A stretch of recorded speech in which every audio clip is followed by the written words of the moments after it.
video 4 tentang the output design research ada yang berbeda dengan kebanyakan yang selama ini kita pahami, bahwa kebanyakan penelitian pengembangan itu tidak mengkaitkannya dengan menghasilkan pengetahuan teoritik ini. Padahal di sini disebutkan bahwa akan menghasilkan teori kecil yang disebut teori intervensi. Yang ditanyakan, contoh penelitian seperti apa dalam penelitian pengembangan? Ini bedanya. Jadi mungkin karena dari semula itu orang menggunakan ini, Bu. Jadi seolah-olah cukup hanya dengan membuat produk. Nah, ini juga ada keberatan saya terhadap buku ini, Bu. Terhadap bukunya Doug and Gold ini.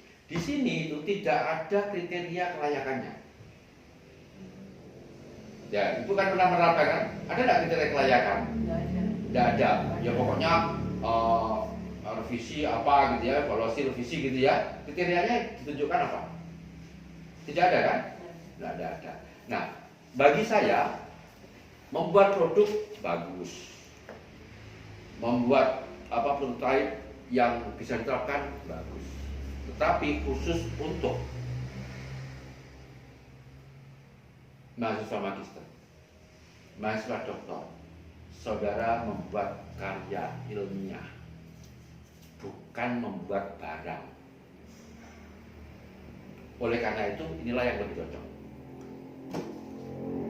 Sehingga harus ada kaitannya. Disebut R&D, disebut research itu karena ia mengikuti prinsip-prinsip riset secara umum, bukan pengembangan seperti ini. Gitu. Sehingga hasilnya itu, kalau Bu Rofi masih ingat itu, di pemerintah kita menggunakan istilah namanya application theory, ya. Nah, kemudian di teman-teman jurusan teknologi itu menggunakan kata-kata prescriptive theory, teori tentang resep untuk melakukan sesuatu. Nah, di sini di tempat lain menggunakan kata-kata micro theory karena ini praktikal.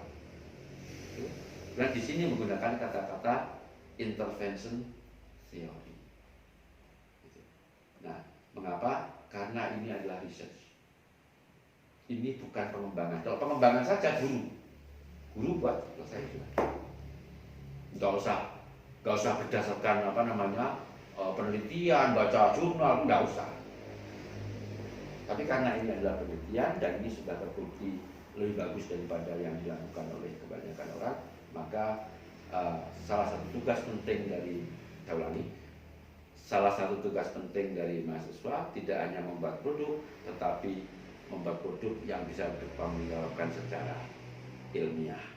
Dan itu artinya bahwa sebuah karya ilmiah setingkat penelitian pengembangan yang berarti mahasiswa magister itu tidak hanya menyumbang adanya produk, tetapi juga menyumbang pada pengetahuan ilmiah. Sebagai contoh, apa yang dilakukan Bu Rofi itu menyumbang pada pengetahuan ilmiah atau tidak? Insya Allah begitu. Dalam bentuk apa? Yang S3. Jadi karena ini adalah research, namanya design research, maka ia harus memenuhi kaidah-kaidah research, yaitu scientific.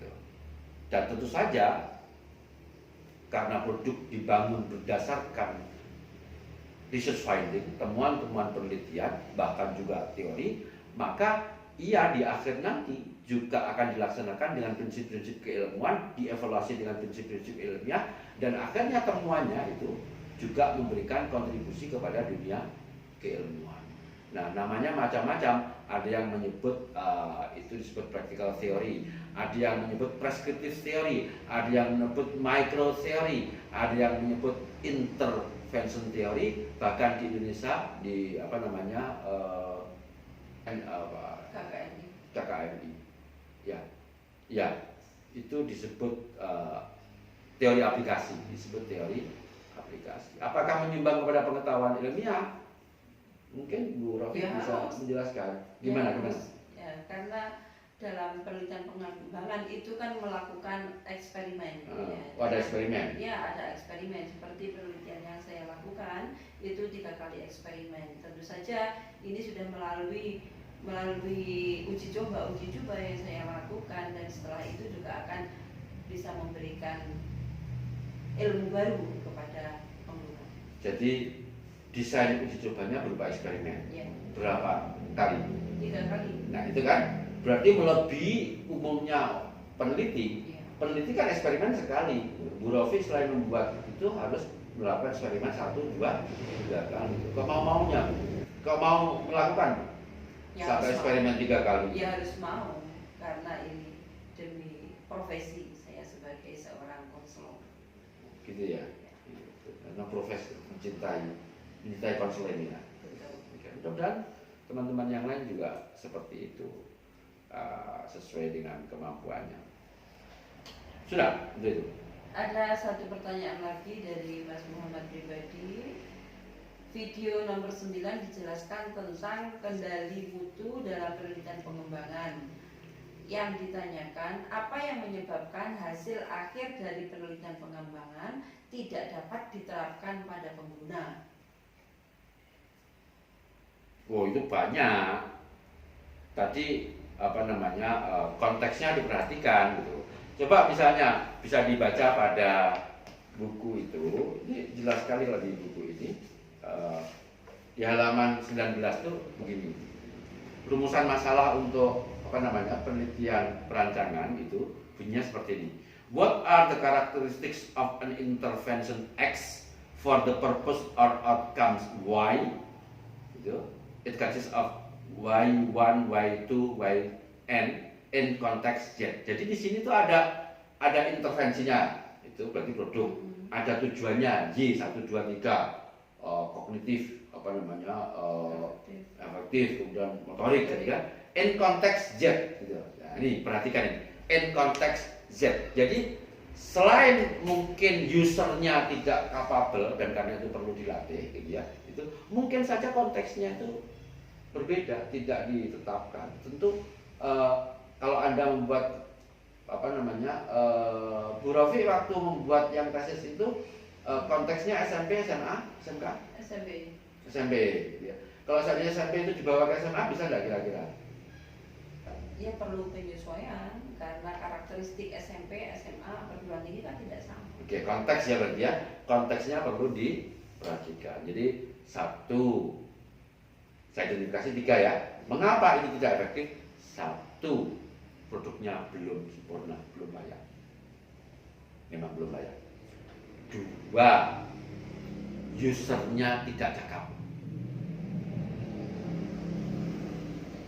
3, konteksnya tidak cocok.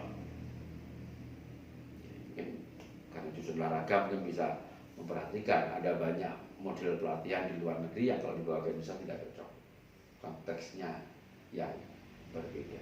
Jadi ada 3 unsur di sini yaitu X, Y, sama Z. Saya tambahkan di sini, kalau di sini ada 3 Z-nya ini adalah outcome gitu ya, itu mungkin kalau untuk mengetahui mengapa tidak efektif bukan Y tetapi U gitu ya, user ya. Jadi X, U, Z ya, X, U, Z. X itu adalah karakteristik interventionnya atau produknya, itu U adalah usernya, itu kecakapannya, kompetensinya, Z itu adalah konteksnya.